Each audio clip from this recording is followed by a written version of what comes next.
Get the mic. You can just, yeah, we can hear your question, please. Don't wait, wasting time. Sir, I read about your investment in Korean stocks for your personal portfolio.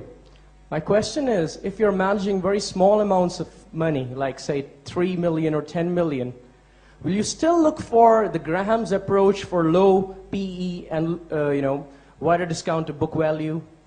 Will you still look for these kind of situations if you couldn't find any franchise stocks?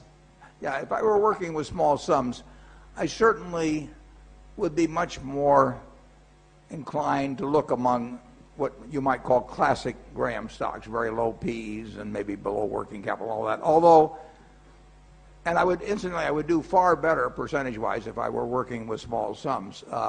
There are just way more opportunities. If you're working with a small sum, you have thousands and thousands of potential opportunities. And when we work with large sums, we have relatively few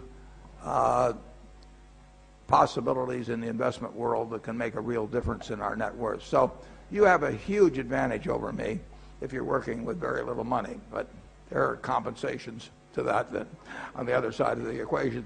The Korean stocks you mentioned that I looked at 6 or 7 years ago were companies where you could only put a small amount of money in. And I was sort of reliving my youth.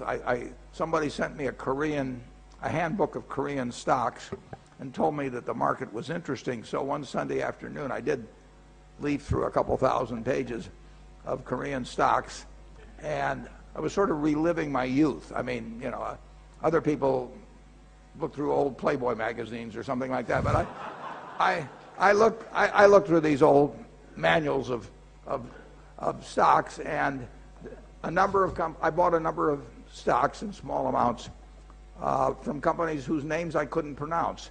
But the stocks as a group were so cheap that you had to make money out of them. They were Graham-type stocks, and that's what I would be doing. I would be combing that sort of a list. Now, if I found a wonderful company that Graham wouldn't have bought, but I really was convinced about its future, I would have bought that also. Incidentally, I've written in the last annual report about Geico, and I bought that stock in 1951 when I had about $10,000.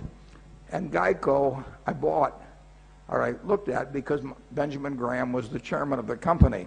But Geico was exactly the sort of stock that Graham wouldn't buy. I mean, it was selling way above book value and all of that. There was a certain irony in that, but I'm glad I did it. All right, the gentleman right at the